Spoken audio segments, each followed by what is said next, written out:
నూతన భవనం విద్యుత్ కాంతులతో సర్వంగ సుందరంగా ముస్తాబైంది. రోజున రవాణా శాఖ బీసీ శాఖ మంత్రి పొన్నం ప్రభాకర్ గౌడ్ ప్రారంభించారు. అనంతరం చైర్మన్ ఆకుల రజిత, కమిషనర్ మల్లికార్జునులను చైర్లో కూర్చోబెట్టిన మంత్రి పొన్నం ప్రభాకర్ గౌడ్, కలెక్టర్ మను చౌదరి. ఈ కార్యక్రమంలో municipal chairman Akula Rajitha, Venkanna, vice chairman Anitha, కౌన్సిలర్లు సిద్దిపేట గ్రంథాలయ సంస్థ chairman Kedem Lingamurthy, Husnabad market chairman Tirupati Reddy, Saidapur committee chairman Sudhakar, ఇతర ముఖ్య నేతలు, కాంగ్రెస్ కార్యకర్తలు పాల్గొన్నారు.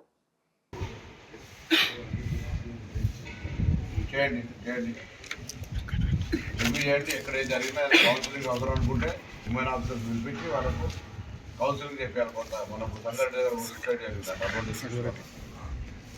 సైకాలజికల్గా వాళ్ళతో కౌన్సిలింగ్ చేసి రిక్వెస్ట్ లెటర్ పంపించండి డిపార్ట్మెంట్ తరఫున అందరూ ఐఏఎస్ ఐపీఎస్లకు ఇన్ని నడుస్తున్నాయి. కొంత విజిట్ చేసి వాళ్ళకి మొరాల్ సపోర్ట్ చేయమని రేపు వస్తాను.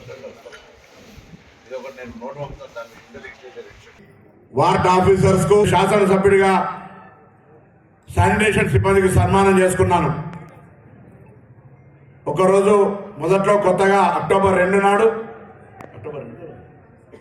మొదట 2 సార్లు సన్మానం చేసుకోవడం జరిగింది. సఫాయి అన్న, సఫాయి అమ్మ వాళ్ళందరూ కూడా మరొకసారి నేను పేరు పేరున నా హృదయపూర్వకంగా నమస్కారాలు తెలియజేస్తా ఉన్నాను. ఈరోజు మనం తప్పకుండా చంద్రన్న వెళ్ళిపోయిన అయ్యప్ప స్వామి చంద్రన్న గారు కానీ ఈరోజు మనం పాత ఈ వ్యవస్థ అభివృద్ధి కావడానికి ప్రారంభకులుగా ఉన్నటువంటి బొప్పరాజు లక్ష్మీకాంతరావు కావచ్చు, అదేవిధంగా సర్దార్ గారు కావచ్చు, ముత్తిరెడ్డి నాగమరెడ్డి గారు కావచ్చు, తిరుమలయ్య గారు కావచ్చు, శివయ్య గారు కావచ్చు, పొలిశెట్టి, దాని తర్వాత కేటల్ వీళ్ళంతా మాజీ సర్పంచులు. వాళ్ళు 2 సార్లు చేసిరు, 3 సార్లు. మొత్తానికి హుస్నాబాద్ అభివృద్ధిలో వాళ్ళందరి పాత్రను వాళ్ళందరికీ కూడా హృదయపూర్వకంగా కొంతమంది చనిపోయిన వాళ్ళు నివాళులు ఉన్న వాళ్ళందరికీ కూడా ఈ సందర్భంగా శుభాకాంక్షలు తెలియజేస్తా ఉన్నాను. నేను పార్లమెంటు సభ్యుడిగా ఉన్ననాడు ప్రవీణ్ రెడ్డి గారు శాసనసభ్యుడిగా, కాంగ్రెస్ ఎమ్మెల్యే ఇక్కడ ఉండే, దాని తర్వాత వేములవాడ కానీ హుజురాబాద్ చేసుకున్న హుజురాబాద్ జమ్మికుంట, ఈ 4 ఆనాడు మహీధర్ రెడ్డి గారు ఒంగోలు సంబంధించిన మున్సిపల్ మంత్రి ఉండే, ఈ 4 కూడా నగర పంచాయతీలు ఏర్పాటు చేసినాం. ఇది మేము ఆనాడు పార్లమెంటు సభ్యుడిగా ఉన్ననాడు ఇవన్నీ కూడా అప్గ్రేడ్ చేసి ఏర్పాటు చేయడం జరిగింది.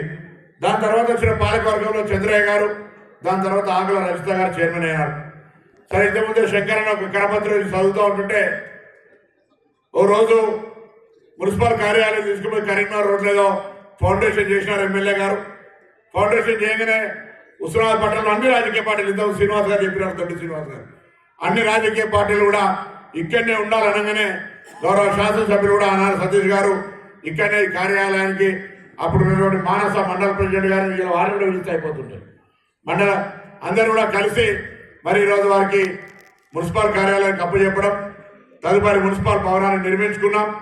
దాని తదుపరి కొత్త గొప్ప పూర్తి కాకపోయినప్పటికీ కూడా ఎంఐ ఎప్పుడు ప్రారంభిస్తారు అంటుంటే పనులు పెండింగ్ ఉన్న విషయాన్ని మర్చిపోతే మళ్ళా పనులన్నిటినీ వెంటనే వేగవంతం చేసి ఇలా